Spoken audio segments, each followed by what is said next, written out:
My fellow Singaporeans, half a century ago, when we embarked on our nation-building journey, we could not yet call ourselves one people.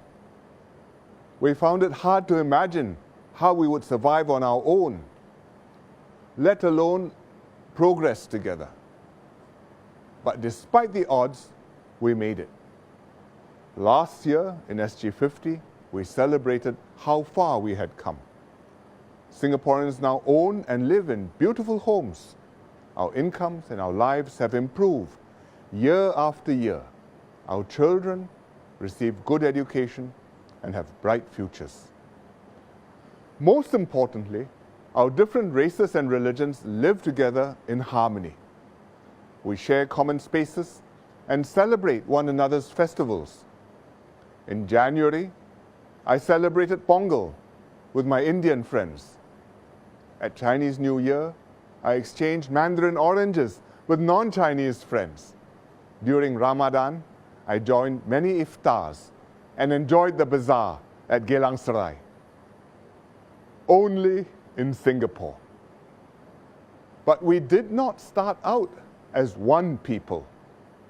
Never forget how rare and precious this harmony is, how much courage and toil went into creating it, and how much effort it takes to sustain this miracle.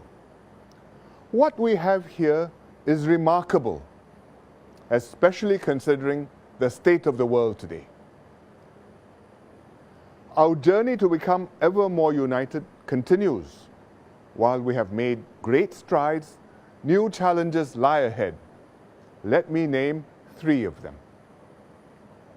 1, we have a harmonious, multiracial society, but extremist terrorism can tear our society apart.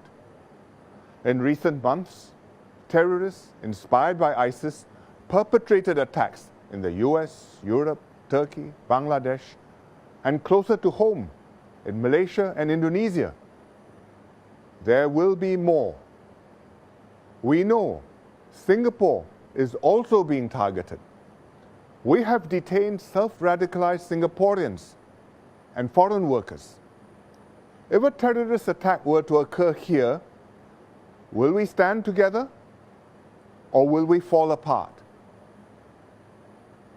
2, economic growth has benefited us all, but our economy is at a turning point.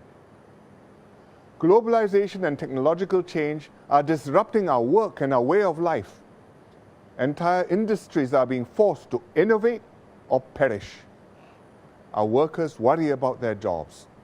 They face competition, not only from workers elsewhere, but also from computers and robots.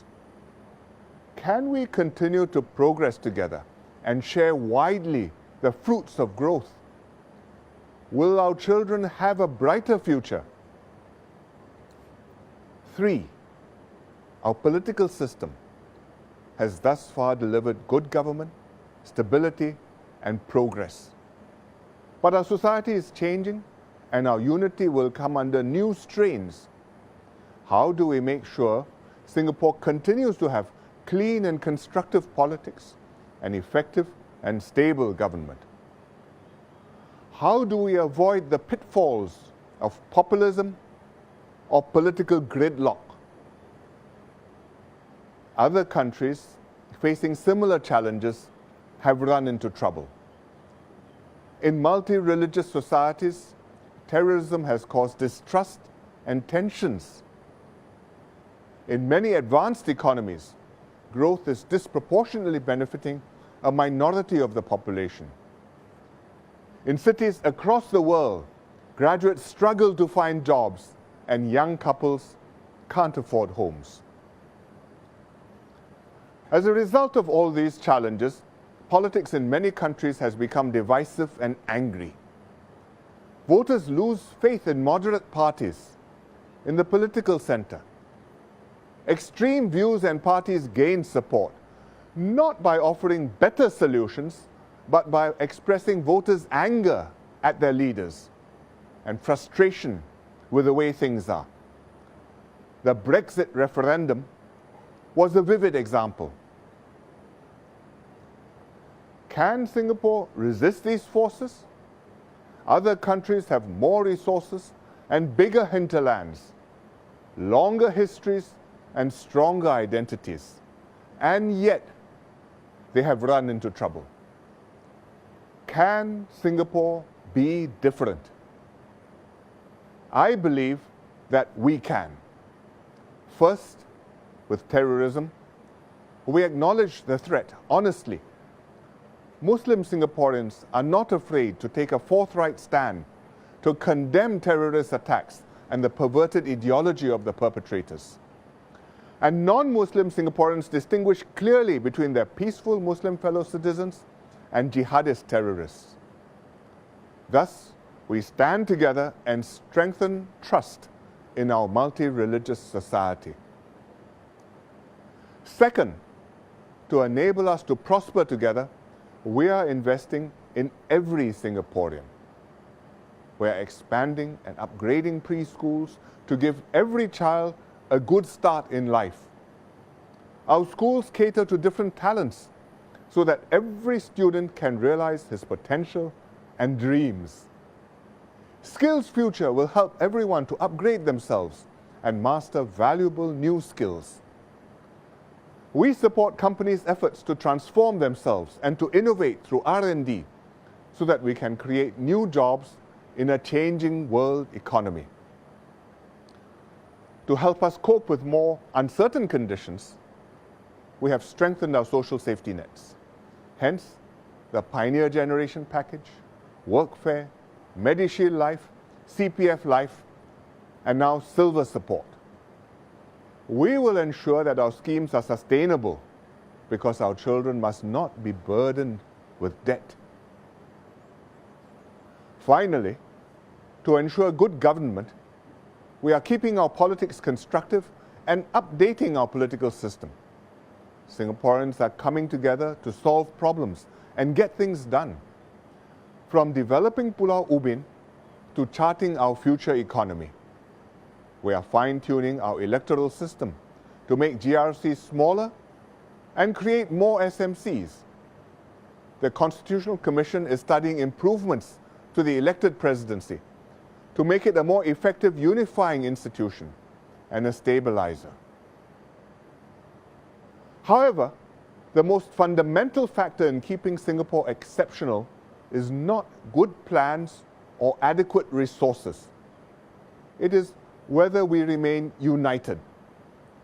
It's our shared resolve to tackle challenges together that determines whether we succeed and whether our children have a brighter future. I'm confident that we will hold together and succeed. SG50 strengthened our sense of identity and nationhood. Our tripartite partners are working closely to upgrade our workers and our economy. Our housing estates are integrated communities where people not only live together, but know their neighbors, celebrate each other's festivals, and keep an eye out for one another.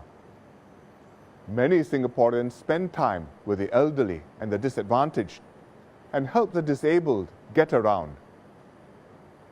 This year, many Singaporeans have participated in SG Future and launched projects to make Singapore better, to become a more caring community, to encourage one another to learn and share skills, to build a cleaner and smarter home.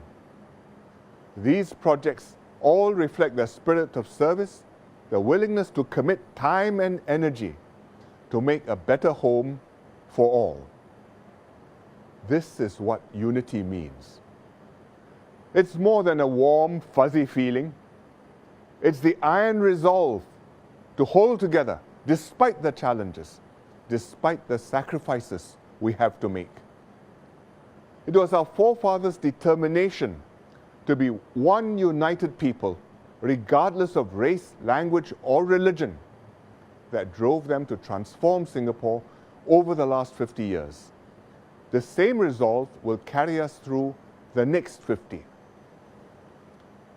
This National Day, I hope each of us will reflect on what this unity means. Here, at SAFRA's new Punggol Clubhouse, where I'm speaking, You can see the Singapore that we are building together. The HDB homes, the Punggol Waterway, the NS men and their families, the community, all testify to how much we can achieve when we work as one. Let us renew our commitment to Singapore and to one another. This is where our families and friends live. This is where our future and hopes are. They are precious to us. They are worth defending with our lives. Happy National Day.